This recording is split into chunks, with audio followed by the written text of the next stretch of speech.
안녕하세요. 체크 중 학업성취평가 사회과목 1회 지리 부분 해설을 맡은 신영주학교 교사 최성수입니다. 지리라는 과목은 우리 주변 일상에서 일어나는 모든 현상과 관련된 과목입니다. 앞선 역사문항 해설을 잘 들었나요? 그럼 지금부터 저와 지리문항 해설 문항 13번에서 18번 그리고 20번까지 진행하도록 하겠습니다. 먼저 13번 문항입니다. 13번 문항은 사회 1 교과서에 내가 사는 세계 단원에 있고요. 그리고 종이지도와 위성지도를 비교하는 그런 이제 문제가 되겠습니다. 그래서 우리가 살펴봐야 될 건 가와 나인데요. 가 같은 경우에는 이제 종이지도겠죠. 종이지도이고 그 다음에 나는 위성지도가 되겠습니다. 그래서 이제 각각의 보기를 보고 기역, 니은, 디귿, 리을을 이제 배치시키면 되는데요. 기역 같은 경우에는 문자와 기호를 통해 지리 정보를 제공한다. 이것은 이제 종이지도에 해당이 되겠죠. 이것은 이제 가와 관련된 내용이 되겠습니다. 그리고 니은 같은 경우에는 지표 위에 지리 정보를 실제 모습 그대로 보여준다. 이것은 이제 위성지도와 관련된 내용이죠. 이것은 이제 나와 관련된 내용이 되겠습니다. 디귿은 이제 변화하는 지리 정보를 신속하게 반영하기 어렵다라고 되어 있습니다. 그래서 변하는 지리 정보를 신속하게 반영하기 어려운 지도는 바로 종이지도가 되겠죠. 종이지도. 그 다음에 이제 리을입니다. 리을은 사람이 접근하기 어려운 지역이나 넓은 지역의 지리 정보를 주기적으로 얻을 수 있다. 이것은 바로 이제 위성지도의 특징이 되겠죠. 그래서 이제 가 같은 경우에 기역, 디귿, 그리고 니은인 위성지도는 니은, 리을. 그래서 이제 답은 1번이 되겠습니다. 다음으로 14번 문항입니다. 14번 문항은 사회 1 교과서에 자연으로 떠나는 여행 단원에 우리나라의 지형과 관련된 이제 문제가 되겠습니다. 이 문항은 아름다운 우리 지역을 주제로 한 다큐멘터리 촬영 장면인데요. 그래서 이제 넘버 1, 씬 첫 번째죠. 태백산맥을 이루고 있는 산 중 가장 높은 산이다. 이것은 이제 바로 설악산이 되겠죠. 설악산인데 설악산은 이제 화강암으로 이루어진 돌산이고요. 울산바위와 같은 경관이 아름답다라고 되어 있습니다. 그래서 이제 설악산은 이제 강원도의 양양에 위치하고 있습니다. 양양에 위치하고 있기 때문에 강원도에서 출발하는 이 점을 살펴보면 되겠죠. 그래서 이제 강원도에 출발하는 게 A와 B가 되겠습니다. 그래서 C, D, E는 이제 자연스럽게 답이 아니게 되겠죠. 그 다음에 이제 씬 넘버 2입니다. 원래 바닷물이 들어온 만이었지만 파도의 퇴적작용으로 사주가 발달하였다. 그로 인해 입구가 막혀 바다와 분리되어 형성된 호수가 주요 관광지로 이용된다. 파도의 퇴적작용으로 사주가 발달하여서 이제 만의 입구가 막히는 것을 뭐라고 하면은 이 지형을 이제 석호라고 하죠. 석호. 석호인데요. 이 석호가 발달한 지역은 바로 강원도의 강릉이 되겠습니다. 강릉. 그래서 이제 강원도에서 강원도로 갔네요. 그래서 B는 또 아니게 되겠죠. 그래서 이제 답은 이제 A인데요. 그래도 우리는 이제 3번을 또 봐야 되겠죠. 씬 넘버 3번. 한반도의 가장 동쪽에 위치한 곳으로 파도의 작용으로 인해 파식대, 해시계 등이 나타난다. 매년 새해에 이곳의 일출을 보기 위해 많은 사람들이 모인다라고 되어 있습니다. 이곳은 바로 포항에 있는 호미곶이겠죠. 호미곶이고요. 이것은 경북에 있는 포항에 위치하고 있습니다. 그래서 이제 씬 넘버 1, 2, 3 이렇게 이제 살펴봤을 때 정답은 바로 1번이 되겠죠. 다음으로 이제 15번 문제입니다. 15번 문제는 사회 1 교과서에 지구 곳곳에서 일어나는 자연재해와 관련된 내용이고요. 그 안에서도 이제 신재생에너지와 관련된 내용이 되겠습니다. 그래서 이제 가에서 다에 대한 설명으로 옳은 것만을 보기에서 모두 고른 것은 이라고 되어 있는데요. 이제 가, 나, 다 이제 우리 에너지, 풍력, 태양, 지열 중에 하나다라고 이제 친절하게 이렇게 안내를 해주었죠. 그래서 이제 한번 알아보도록 하겠습니다. 그래서 아래에 이제 보기를 보면요. 먼저 이제 가 같은 경우에는 햇빛이 이렇게 비추고 있네요. 바로 뭐겠습니까? 태양 에너지가 가가 되겠죠. 그 다음 나 같은 경우에는 바람이 솔솔 불어오는 곳에 이제 나타나는 곳인데요. 이제 풍력 에너지가 되겠고요. 마지막으로 이제 땅의 열기를 이용한 다는 지열 에너지가 되겠습니다. 그래서 이제 보기를 살펴보면요. 기억에서 리얼이 있는데 이제 보기 기억부터 보도록 하겠습니다. 가는 재생 불가능한 자원으로 자원의 편재성이 높다. 가는 태양열인데요. 재생 불가능한 자원이 아니라 재생 가능한 자원이죠. 그래서 이제 기억은 틀렸습니다. 그래서 기억은 X. 그 다음에 니은입니다. 니은 나는 일사량이 풍부한 지역에 입지하는 것이 유리하다. 풍력이 일사량이 풍부한 지역에 입지하는 것이 유리한가요? 아니죠. 요거는 이제 태양열과 관련된 태양과 관련된 가에 대한 지문이기 때문에 이제 니은은 틀렸습니다. 그 다음 디귿입니다. 디귿은 다는 가 나보다 기후의 영향을 적게 받는 편이다. 그렇죠. 이제 다 같은 경우에는 지열은 이제 지형적 요인에 의해서 이제 나타나는 거고요.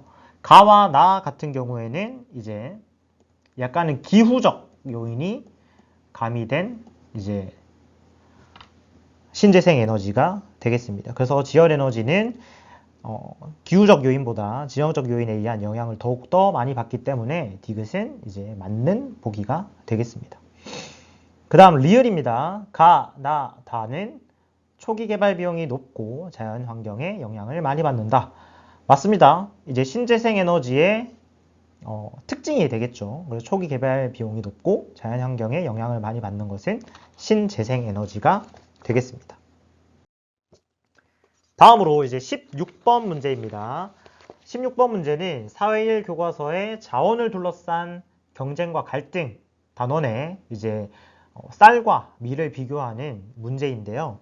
먼저 이제 이 그래프를 지도를 한번 분석해 봐야 되겠죠. 가 같은 경우에는 이제 파란색으로 표시가 되어 있고요. 나 같은 경우에는 붉은색 점으로 이제 표시가 되어 있습니다. 그래서 가는 주로 고온다습한 기후에서 나타나고 이제 아시아에서 생산되고 국제 이동량이 적기 때문에 가 같은 경우에는 쌀이 되겠죠. 쌀. 그 다음에 이제 나입니다. 나는 이제 주로 이제 유럽에서 생산해서 국제 이동량이 가보다 엄청 많은 것을 볼 수가 있겠습니다. 그래서 이제 나는 밀이 되겠죠. 그래서 이제 가는 쌀이고 나는 밀이니까 이 보기를 보고 우리가 옳은 것을 한번 골라보도록 하겠습니다. 먼저 1번입니다. 가를 가장 많이 생산하고 있는 국가는 일본이다. 쌀을 많이 생산하고 있는, 가장 많이 생산하고 있는 국가가 일본인가요? 아니죠. 요거는 이제 중국이기 때문에 이제 1번 보기는 틀렸습니다. 그 다음에 밀은 우리나라를 포함한 동북아시아에서 주식으로 한다.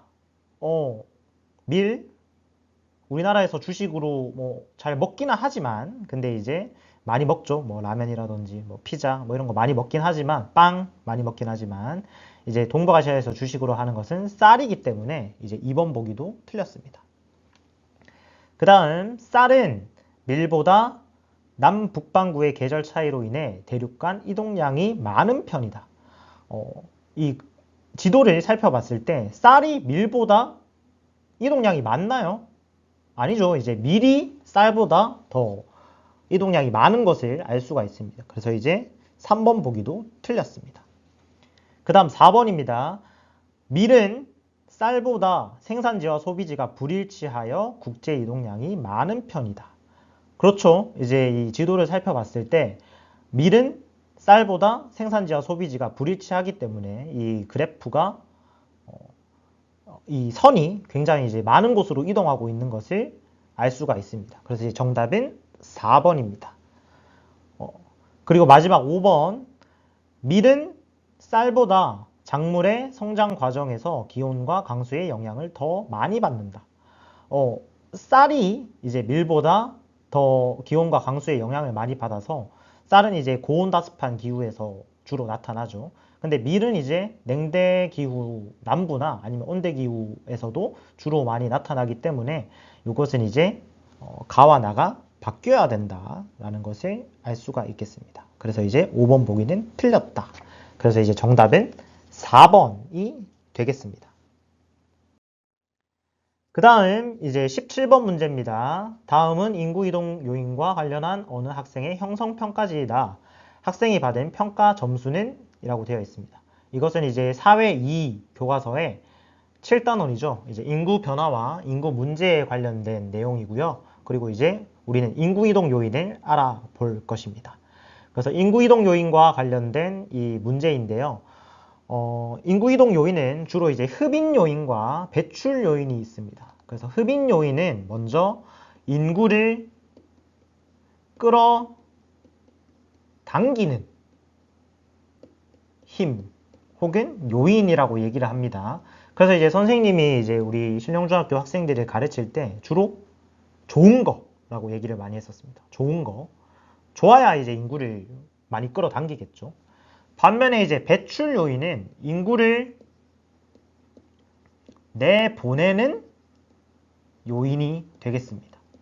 그래서 이제 선생님이 또 얘기하기에 이거는 이제 안 좋은 거라고 보통 얘기를 많이 했습니다. 그래서 이제 이 좋은 것과 안 좋은 것, 즉 이제 흡인 요인과 배출 요인을 통해서 이 문항을 한번 분석해 보면요. 문항번호 1번입니다. 그래서 이제 인구 이동 요인이 낮은 임금 수준이에요. 요거는 이제 안 좋은 거죠. 안 좋은 거면 배출 요인이 돼야 되겠죠. 그래서 이제 문항번호 1번 틀렸습니다.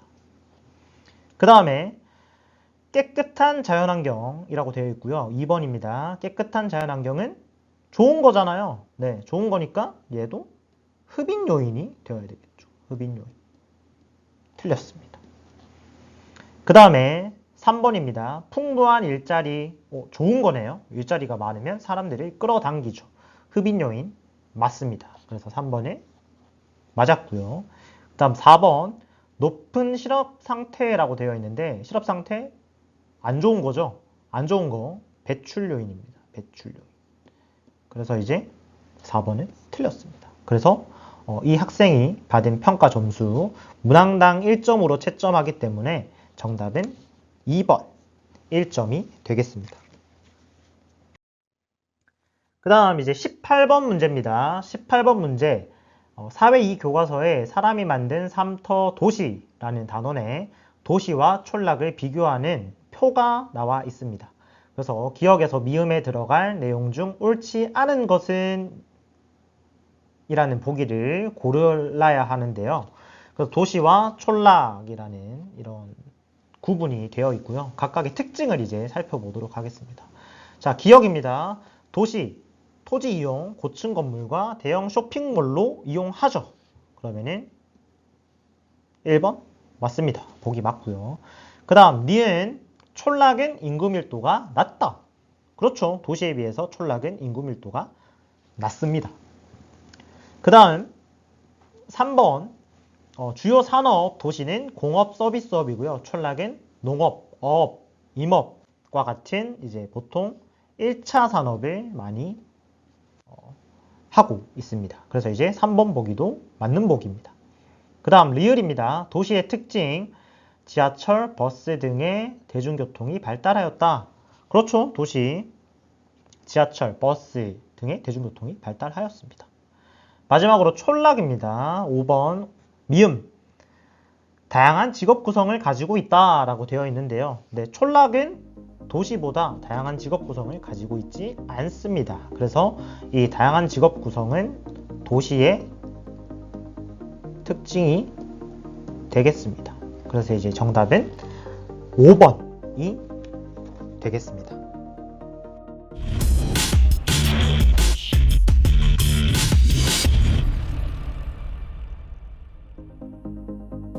안녕하세요. 체크중 학업성취평가 사회 해설을 맡은 기계중학교 기북분교장 교사 김수호입니다. 반가워요. 자, 제가 해설을 맡게 될 부분은 19번부터 25번입니다. 19번부터 25번은 흔히 일반사회 영역으로 불리는 정치, 경제, 사회, 문화, 법에 대한 내용이에요. 사실 이런 말 들으면 너무 어려워 보이죠. 하지만 우리 일상생활과 굉장히 밀접히 연관되어 있고 그리고 우리 경북교육의 방향처럼 삶의 힘을 키우는 내용으로 구성되어 있습니다. 그래서 선생님과 함께 문제 하나하나 차근차근 풀어보면서 여러분들이 중학교의 공부를 잘 마무리하고 고등학교의 공부를 준비하는 그런 유익한 시간으로 만들어 보았으면 합니다. 자, 선생님과 같이 한번 해볼까요? 해봅시다. 출발! 19번 문항입니다. 19번 문항은 국제사회의 행위 주체에 대해서 묻고 있는 문항입니다. 19번 문항의 본문과 그리고 본문 옆에 있는 그림에서 가가 바로 유엔임을 알 수 있습니다. 특히 본문에서 제2차 세계대전 이후 전쟁을 방지하고 국제 평화를 유지하기 위해 만들어졌다. 특히 제2차 세계대전 이후에 만들어졌고 모든 사람의 기본적 자유에 대한 존중을 촉진하기 위해서 국제적 협력을 달성하는 각국의 활동을 조화시키는 중심적인 역할을 한다는 점에서 역시 가가 유엔임을 다시 한번 확인할 수 있습니다. 그러면 답지 한번 살펴보겠습니다. 1번 이윤 추구를 목적으로 하는 단체이다. 국제연합은 이윤 추구를 목적으로 하는 단체는 아닙니다. 2번 개인이나 민간단체를 중심으로 운영된다는 것도 국제연합에 대한 설명이 아닙니다. 그리고 3번 주요 기관으로 총회, 안전보장이사회 등을 두고 있다. 그래서 요 3번이 바로 국제연합에 대한 설명이고 4번 국제사회의 가장 기본적이고 전통적인 행위 주체이다는 것은 바로 국가에 대한 설명입니다. 그리고 5번 해외 여러 국가에 자회사, 지점, 제조 공장을 두고 있다는 것은 바로 다국적 기업에 대한 설명입니다. 그래서 이 다국적 기업에 대한 설명은 1번 이윤 추구를 목적으로 한 단체이다는 것과도 연결되는 부분입니다. 그래서 19번 문항의 정답은 3번입니다. 그 다음 이제 20번입니다. 20번 다음은 환경신문의 일부이다. 밑줄 친 기억에서 미음에 대해 옳게 발표한 학생만을 보기에서 고른 것은 그래서 이 내용의 문제는요. 사회 2 교과서의 환경 문제와 지속 가능한 환경 그 중에서도 생활 속의 환경 이슈라고 해서 GMO와 관련된 내용이 되겠습니다. 그러면 우리가 이제 기억에서 디귿에 대해 옳게 발표한 학생을 골라야 되니까 이 신문을 한번 읽어봐야 되겠죠. 당신의 먹는 음식 안전한가? 최근 유전공학 기술을 이용하여 개발된 농산물이 화제가 되고 있다. 유전공학 기술로 수확량이 증대되었으며 수확 후 관리와 운송이 쉬워졌다. 하지만 이 제품을 오랜 기간 먹었을 때 인체에 미치는 영향에 대하여 안정성이 검증되지 않아 우려가 많다. 그래서 이제 이 내용을 가지고 보기를 한번 분석해 보도록 하겠습니다. 갑입니다. 기억, 그러니까 유전공학 기술을 이용해서 개발된 농산물을 GMO라고 합니다. 그렇죠. 맞습니다. 갑. 맞는 보기입니다. 그 다음 을입니다. 유전공학 기술을 이용해서 개발된 농산물이 생태계 안전과 생물 다양성을 보존할 수 있습니다. 라고 했는데요. 이 GMO와 이 생태계 안전, 생물 다양성 보존과는 관련이 없는 내용이기 때문에 이것은 틀린 보기가 되겠습니다. 그 다음 병입니다. 병. 니은은 식량 부족 문제를 해결할 수 있습니다. 유전공학 기술로 수확량이 증대되었을 때 이제 식량 부족 문제를 해결할 수 있겠죠. 왜냐하면 수확량이 증대됐기 때문에. 그래서 병은 맞는 보기가 되겠습니다. 마지막으로 이제 정입니다. 정. 디귿으로 인해 유전자 제조합 식품 소비를 줄이기 위한 로컬 푸드 운동이 등장하였습니다. 라고 되어 있는데요. 안정성이 검증되지 않아 우려가 많다라고 되어 있는 것이 이제 로컬 푸드 운동을 등장하게 만든 배경이 되지는 않습니다.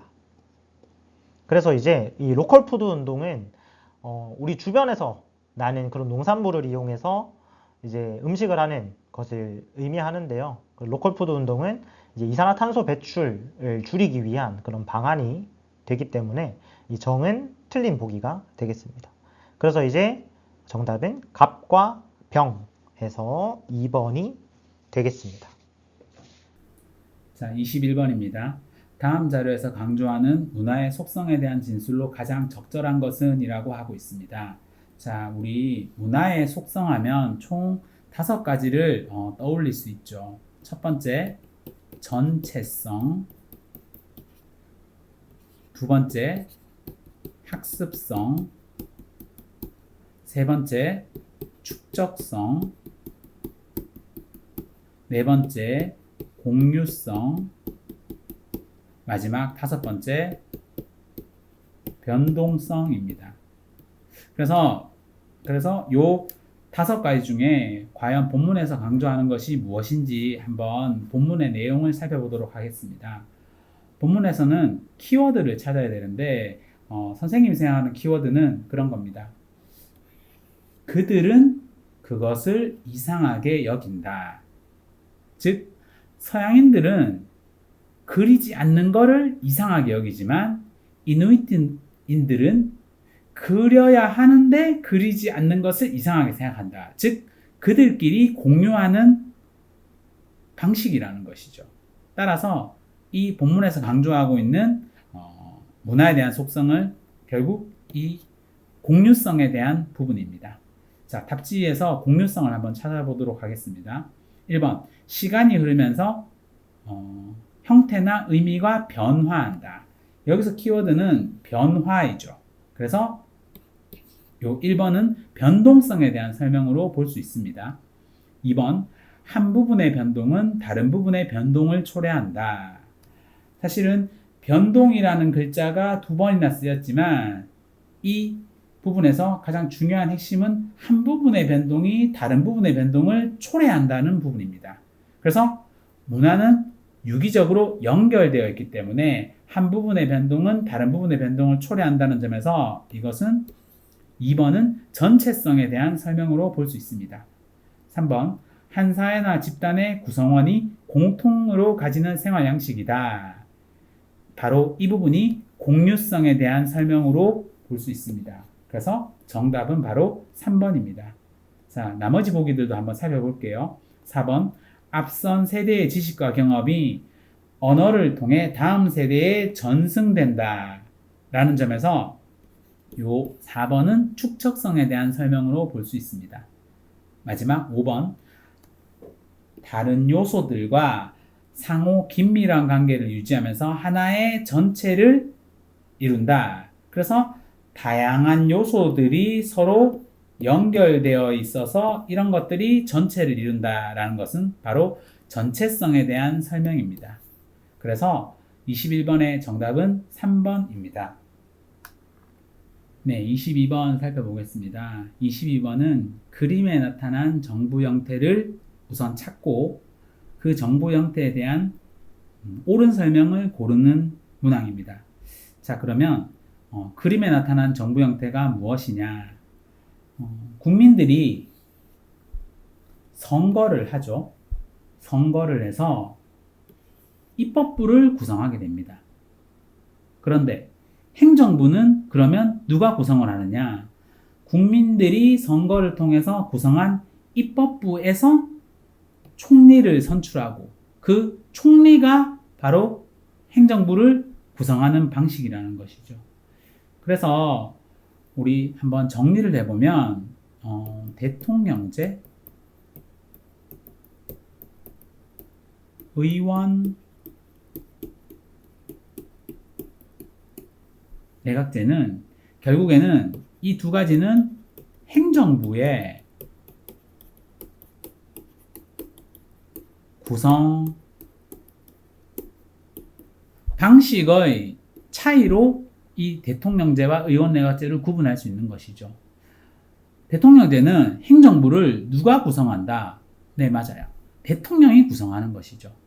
근데 의원내각제는 이름에서 알다시피 누가? 의원들이 내각을 구성을 한다라는 것이죠. 의원들이 내각을 구성한다.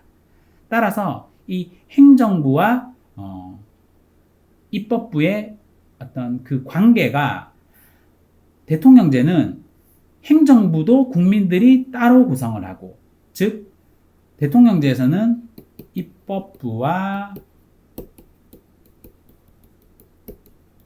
행정부의 관계에 있어서 입법부도 국민들이 구성을 하고 행정부도 국민들이 구성을 하는 방식이라는 것이죠. 그런데 의원 내각제는 이 그림에서 알다시피 입법부를 국민들이 구성을 하면 이 입법부에서 어떻게 행정부를 구성하는 방식이라는 것이죠. 따라서 이러한 행정부 구성 방식의 특징에 따라서 이 대통령제는 입법부와 행정부가 뽑는 국민들의 생각이 서로 다를 수 있는 것이죠. 따라서 입법부와 행정부는 서로 어떻게 보면 권력 분립적인 성격을 지니는 것이고, 의원 내각제는 이 입법부가 행정부를 구성한다는 점에서 이 둘 간의 관계가 좀 표현을 선생님이 하트로 했지만 이렇게 표현을 하죠. 권력 융합적이다 라고 표현을 합니다. 그리고 이것은 권력 분립적이다 라고 이야기를 합니다. 그래서 이러한 특징을 기반으로 한번 답지 중에 의원 내각제에 해당되는 부분을 찾아보도록 하겠습니다. 기읍, 의회는 행정부를 불신임할 수 있다. 요거는 의원 내각제의 특징에 해당이 됩니다. 그 말은 행정부에서 어떤 하는 일들이 입법부에서 행정부를 구성했기 때문에 입법부의 의사와 행정부의 의사가 일치할 거를 예상할 수 있거든요. 그런데 행정부에서 그것에 반하는 어떤 일방적인 어떤 의사결정을 했을 때는 이것은 우리의 뜻이 아니다. 왜? 왜냐하면은 의원 내각제에서는 이 국민들이 구성을 하는 것이 입법부이고 이 입법부의 의사가 곧 국민의 의사입니다. 입법부의 의사가 곧 국민의 의사입니다. 그런데 이 행정부가 만약에 입법부의 뜻과 어긋나는 것을 한다면 그것은 국민의 뜻을 어긋나는 것을 하는 거기 때문에 그거에 대해서 불신임할 수 있는 것이죠. 리은 살펴보겠습니다. 의회 의원은 행정부의 장관을 겸직할 수 있다. 이것은 행정부의 구성 방식에 따라서 필연적으로 발생을 하는 것이죠. 행정부의 일을 하는 사람 자체를 우리는 입법부의 의원들도 그것을 할 수 있어야지 행정부의 운영 자체가 된다는 것이죠. 그래서 의회 의원은 행정부의 장관을 겸할 수 있다. 달리 설명을 하면 결국 행정부에서 일을 하는 사람들의 충원 자체가 입법부에 의존을 할 수밖에 없기 때문에 그들은 필연적으로 겸직을 할 수밖에 없다라고 생각해도 무방할 것 같습니다. 자, 디귿. 행정부 수반은 의회가 제출한 법률안을 거부할 수 있다. 자, 의원 내각제를 한번 살펴보면 행정부의 수반은 의회가 제출한 법률안을 사실 거부할 이유가 없는 것이죠. 왜냐하면은 행정부의 수반 자체가 입법부의 신임에 의존하고 있기 때문에 법률안을 거부할 이유가 없는 것이죠. 그런데 우리 대통령제를 한번 떠올려 보면 입법부에서 즉 의회가 제출한 법률안의 그 내용이 행정부가 볼 때는 행정부를 신임한 국민들의 생각과는 조금 다른 생각이 있을 수 있죠. 그럴 때는 견제 수단으로서 의회가 제출한 법률안을 거부할 수 있는 권리를 바로 이 대통령제에서는 부여하고 있습니다. 따라서 디귿은 대통령제의 특징에 해당되는 설명으로 볼 수 있습니다. 리을. 의회는 행정부 수반에 대해 탄핵 소추권을 행사할 수 있다. 자, 이 행정부에서는 즉 대통령제에서는 이 행정부의 구성을 대통령이 결정을 하게 됩니다. 그런데 이 대통령이 결정한 이 행정부의 각종 사람들, 즉 행정부 수반을 포함해서 이 사람들이 만약에 헌법과 법률에 어긋나는 권력 행사를 할 때 이것을 견제할 수 있는 장치를 바로 이 입법부에 두고 있는 것이죠. 그래서 이 입법부가 행정부를 견제하는 장치로서 탄핵 소추권을 두고 있습니다. 이것은 대통령제의 특징에 해당된다고 볼 수 있습니다. 그래서 리을도 대통령제의 특징으로, 그래서 22번 의원 내각제의 특징으로는 기역 니은이 있는 1번이 바로 정답이 되는 것입니다. 23번입니다. 다음은 어느 재판의 모습이다. 이 재판에 대한 설명으로 옳은 것은 이라고 되어 있습니다. 자, 우리가 본문을 한번 살펴보면 검사가 있고요. 그 다음에 피고인이 있습니다. 자, 우리가 재판의 종류를 구분을 할 때 민사재판과 형사재판으로 구분을 할 수 있습니다. 근데 민사재판은 개인과 개인 간의 관계를 다루는 재판이고, 형사재판은 개인과 국가 간의 관계를 다루는 재판입니다. 그런 점에서 봤을 때 개인과 개인 간의 재판이라면 개인을 변호하는 변호인이 있을 것이고, 그 또 다른 개인을 변호하는 변호인이 있을 것입니다. 그래서 이 변호사들 간의 공방으로 어떤 재판이 진행된다면 그것은 민사재판에 해당되겠으나, 지금 그림에서와 같이 개인을 어떤 측의 변호인인데 국가 측을 대변하는 검사가 있는 이러한 형태로 볼 때 이 재판은 바로 형사재판으로 이해할 수 있습니다. 자, 그러면 1번부터 5번까지 보기 중에 형사재판에 대한 것을 한번 찾아보도록 하겠습니다. 1번, 검사의 공소로 게시된다. 네, 바로 1번, 바로 형사재판에 대한 설명입니다. 2번, 1심 재판의 판결에 불복할 수 없다. 사실 2번 답지는 이 답지 자체로서 민사재판과 형사재판 모두에 해당될 수 없는 부분인 것이죠. 왜냐하면 1심 재판의 판결에 민사재판과 형사재판 모두 다 불복할 수 있기 때문이죠. 자, 3번, 혼인과 이혼, 상속, 유언 등을 다룬다. 요거는 민사재판에 대한 설명이고요. 개인 간의 관계에서 발생한 분쟁을 해결한다. 역시 민사재판. 5번, 계약 위반에 따른 손해배상을 청구하기 위해 열리는 것은 역시 민사재판에 대한 설명입니다. 그래서 23번의 정답은 1번입니다.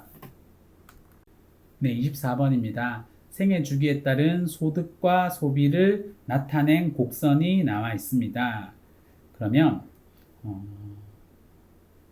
아래쪽에 그림을 보면서 파란색 곡선과 빨간색 곡선이 각각 소득과 소비 중에 무엇에 해당되는지를 찾아야 될 건데, 우리 빨간색 곡선이 시작되는 점이 바로 이 청년기입니다. 그런데 유소년기에는 파란색도 시작하고 있어요. 자, 이런 점으로 볼 때 청년기부터 무언가 소비라고 한번 떠올려 보면 소비는 청년기 이전에도 당연히 있게 되는 것이죠. 그렇지만 소득은 유소년기에는 발생하지 않는 것이죠. 따라서 이 빨간색 곡선은 우리는 소득 곡선이다.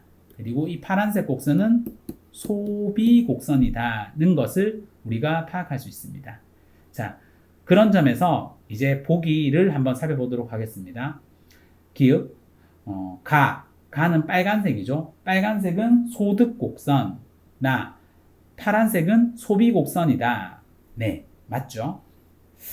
자, 니은, A는 소비보다 소득이 많은 영역이다. 소비보다 소득이 아니죠. 소비는 있지만 소득은 요거밖에 없는. 그래서 소비보다 소득이 많은 영역이 아니라 소비가 소득보다 많은 영역이다 라고 해야 되는 것이죠. 그래서 니은은 틀렸다. 디귿, B는 미래 소비를 위해 저축이 가능한 영역이다. 그렇죠. B 영역 같은 경우에는 이 소득과 소비 중에 이 소득이 더 많은 영역인 것이죠. 그래서 소득 중에 소비하고 남는 것을 저축이라고 봤을 때 바로 저축이 가능한 영역이다. 그래서 디귿은 옳은 설명입니다. 리을, C는 결혼과 출산으로 지출이 증가하는 영역이다. 자, 결혼과 출산으로 지출이 증가하는 영역은 우리 중장년기에 지출이 계속적으로 증가하는 이 부분을 말하는 것이죠. 그래서 C가 아니라 B가 바로 지출이 증가하는 영역으로 볼 수 있습니다. 그래서 리을도 틀렸다. 그래서 24번의 정답은 2번으로 확인할 수 있습니다. 자, 25번 살펴보도록 하겠습니다.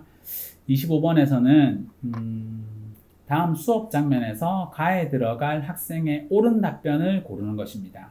자, 선생님이 지금 이야기하고 있는 것은 바로 국내 총생산, 즉 GDP에 대해서 설명을 하고 있고, 이 의미를 올바르게 대답한 학생을 고르는 문제입니다. 자, GDP라는 것은 국내 총생산을 의미합니다. 그래서 G는 gross, 총의 개념이고요. D가 이제 domestic, 국내에 대한 개념입니다. 그리고 P가 바로 생산에 대한 부분입니다. 자, 이러한 개념을 토대로 보기 한번 살펴보도록 하겠습니다. 기읍, 우리나라 야구팀에 소속된 외국인 선수가 받은 연봉은 포함됩니다. 자, 우리나라 야구팀에 소속되어 있다는 것은 바로 우리 국내에서 생산된다는 것인 거죠. 그래서 기읍은 GDP에 포함이 되는 부분입니다. 자, 니은, 어머니가 가족을 위해 텃밭에서 직접 재배한 상추의 가치는 포함됩니다. 자, 기역처럼 이 도메스틱 기준으로 보면 이것도 국내에서 생산되는 것이니까 이거는 포함된다라고 생각할 수 있지만, GDP에는 일정 기간 동안 한 나라 안에 생산된 생산물의 바로 시장 가치의 합을 의미합니다. 이 시장 가치의 합이라는 것은 시장에서 사고 파는 의미입니다. 근데 니은 같은 경우에는 어머니가 가족을 위해, 이것은 시장에서 거래되는 것이 아니라는 것이죠. 따라서 이 니은은 GDP에 포함이 되지 않습니다.